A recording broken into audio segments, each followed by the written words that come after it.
The phone stopped ringing on a Tuesday in March. I remember because it was trash day. I was taking the bins to the curb when I realized I hadn't heard from my son in 3 weeks. No call, no text, nothing. At first, I told myself he was busy. David was always busy. He had a demanding job, a life in the city, responsibilities I couldn't fully understand because I'd never lived that way. But 3 weeks turned into 4, then 5, then 2 months. And somewhere in that silence, I stopped making excuses and started believing something I never thought I'd believe: that my son had forgotten me. My name is Margaret Walsh. I'm 55 years old. I live alone in a small house in Cedar Falls, Iowa, population 4,000.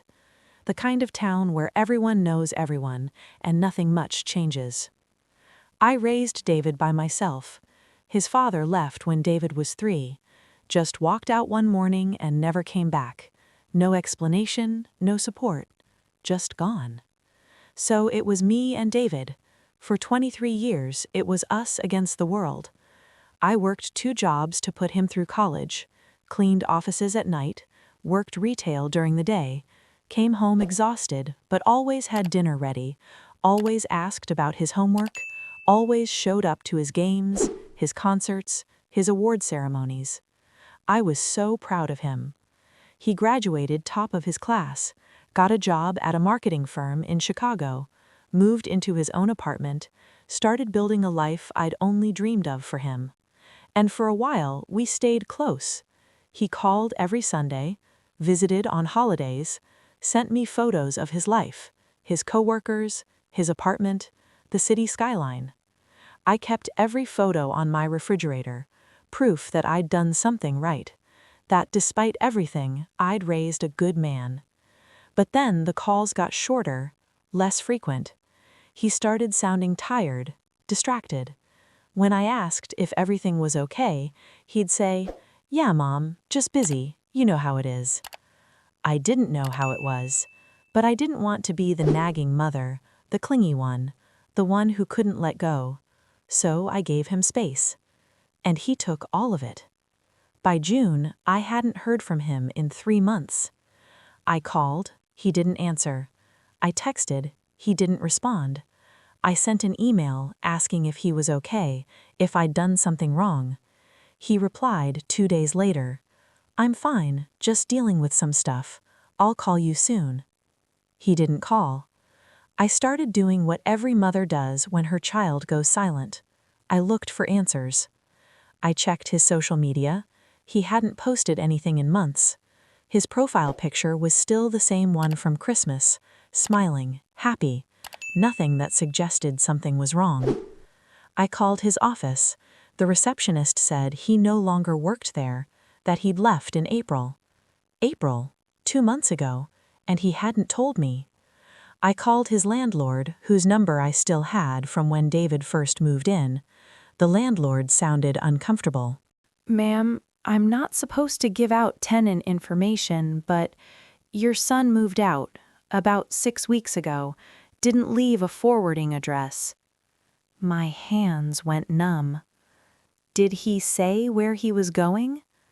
"No, ma'am, he just left." I hung up, sat in my kitchen, stared at the photos on the refrigerator, and I felt something I hadn't felt since his father left. Abandoned. The weeks that followed were the hardest of my life. I didn't sleep much. I'd lie in bed replaying every conversation we'd had over the past year, looking for clues, for signs I'd missed, for some explanation that made sense. Had I said something wrong? Been too intrusive? Too distant? Too much of a reminder of a life he'd moved beyond? I started thinking about all the things I'd done as a mother, the times I'd been too strict, the times I'd been too lenient, the sacrifices I'd made that maybe he resented. Maybe he blamed me for his father leaving. Maybe he wished he had a different childhood, a better mother, someone who didn't have to work 2 jobs, someone who could have given him more. I tortured myself with these thoughts. And the worst part was the silence, because silence leaves room for every terrible possibility. I imagined him starting a new life somewhere, a life where I didn't exist, where he didn't have to explain his single mother from a small town, where he could be someone else entirely. I told myself I was being dramatic, that he'd call eventually, that there was a reasonable explanation. But months passed. Summer turned to fall, and the phone never rang. I stopped going to church, stopped seeing friends, because everyone asked the same question. "How's David?" And I didn't know what to say. At first, I lied. "He's great, really busy with work." But eventually, I just started avoiding people. It was easier than admitting the truth. That I didn't know where my son was, that he'd disappeared from my life without explanation, that I was a mother who'd somehow lost her only child. One evening in October, I was going through old boxes in the attic, looking for something, anything that might help me understand. I found a shoebox full of letters David had written me over the years, thank you notes, birthday cards, a Mother's Day card from when he was 8 that said, "You're the best mom in the world." I sat on the attic floor and cried until I couldn't breathe. Because the boy who wrote those words wouldn't just disappear, which meant something was wrong, really wrong. I started looking for him in earnest in November. I contacted his old friends from college. Most hadn't heard from him in over a year. One said he seemed off the last time they'd talked, like he wasn't himself. I filed a missing person report with the police in Chicago. They said that since David was an adult and there was no evidence of foul play, there wasn't much they could do. But they took his information, said they'd keep an eye out. I hired a private investigator, a man named Tom, who worked out of a small office in Des Moines. He charged $200 a day plus expenses. I didn't care. I'd spend every penny I had if it meant finding my son. Tom found him in 3 days. He was living in a rooming house on the south side of Chicago, one of those weekly rent places where people go when they've run out of options. Tom sent me a photo. It was grainy, taken from across the street, but it was David.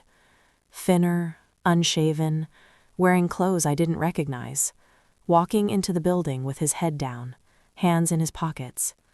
He looked like a stranger. Tom said, "Do you want me to approach him, or do you want to do it yourself?" I stared at the photo, at my son who wasn't really my son anymore, and I said, "I'll go." I drove to Chicago the next morning, 4 hours on I-80. I didn't tell anyone where I was going, didn't rehearse what I'd say, just drove. The rooming house was worse than I'd imagined. Peeling paint, broken windows, a smell of garbage and decay that hit me the moment I stepped out of the car. I stood outside for 10 minutes, trying to gather the courage to go in. Finally, I walked up the steps, found the landlord, a tired-looking man in his 60s, and asked which room was David Walsh's. He looked at me. "You his mother?" "Yes." "3rd floor, room 12, but I don't think he's doing too good, ma'am." I climbed the stairs. Each step felt heavier than the last. When I reached the 3rd floor, the hallway was dark. A single bulb flickered at the far end. I walked slowly, counting doors. 10, 11, 12. I knocked. No answer. I knocked again. "David, it's Mom." Silence. "David, please, I know you're in there. I just want to talk." More silence. Then finally a voice. Quiet. Broken. "Go away, Mom." I pressed my hand against the door. "I'm not bowing anywhere." Please, just leave. I drove 4 hours to see you. I'm not leaving until you open this door. A long pause, then the sound of a lock turning. The door opened, and I saw my son. He looked like he'd aged 10 years. His eyes were hollow, his face gaunt. His clothes hung off him like they belonged to someone else. We stared at each other. And then he started crying. Not the kind of crying you do when you're sad, the kind you do when you've been holding everything in for so long that it finally breaks free all at once. I stepped into the room. It was small, barely furnished, a mattress on the floor, a single chair, clothes piled in the corner. I closed the door behind me, and I held my son while he cried. He didn't say anything, just cried into my shoulder the way he used to when he was a little boy and the world felt too big. We stayed like that for a long time. Finally, when he could breathe again, he pulled away, wiped his face, and said, "I'm sorry." For what? For this, for disappearing, for making you worry, for being such a failure. David! I lost my job, Mom. They fired me. I couldn't pay my rent. I couldn't pay for anything. I had to move out, had to live here. He gestured at the room. I didn't want you to see this. I didn't want you to know that I'm nothing. You're not nothing. I am. I had everything. A good job, a nice apartment, and I screwed it all up. I couldn't focus, couldn't sleep, couldn't get out of bed some days. My boss noticed, started giving me warnings, and then one day he just said I wasn't working out, that they were letting me go. He sat on the edge of the mattress, put his head in his hands. I tried to find another job, but every interview I went to, I just froze. I couldn't sell myself, couldn't pretend I was okay. And after a while, I stopped trying. I just stayed here, in this room, because it felt easier than facing the world. I sat down next to him. Why didn't you call me? Because I didn't want to disappoint you. Disappoint me? You worked so hard to give me a good life. You sacrificed everything, and I threw it all away. I didn't want you to see what I'd become. I thought if I just disappeared, you could remember me the way I used to be, the successful son, not this. I took his hand. It was cold, thin. David, you could never disappoint me. I already have. No, you haven't. You're hurting, and I'm sorry I didn't see it sooner. I'm sorry you felt like you had to go through this alone. I didn't want to be a burden. You're not a burden, you're my son, and I don't care if you lost your job. I don't care if you're living in this room. I don't care about any of it. I just care about you. He looked at me, and for the first time in months, I saw a flicker of the boy I raised. I don't know how to fix this, he said quietly. You don't have to fix it alone. That's what I'm here for. I brought David home the next day. He didn't have much. A duffel bag of clothes, a few books, that was it. We drove back to Cedar Falls in silence, but it wasn't the heavy, painful silence of the past few months. It was quieter, gentler, like we were both too tired to talk, but okay with just being together. When we got home, I set him up in his old room. It looked exactly the way he'd left it when he moved to Chicago. Posters on the walls, books on the shelves, a life frozen in time. He stood in the doorway. I don't deserve this. Yes, you do. Over the next few weeks, we started rebuilding, slowly, carefully. I took him to see a doctor, a kind woman in her 40s who specialized in depression and anxiety. She listened to David's story without judgment, prescribed medication, recommended therapy. David resisted at first, said he didn't need help, that he'd be fine. But I didn't let him hide anymore. You can't do this alone, I told him, and you don't have to.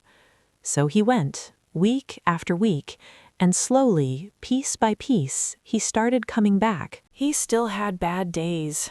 Days where he couldn't get out of bed. Days where the weight of everything felt too heavy. But he also started having good days.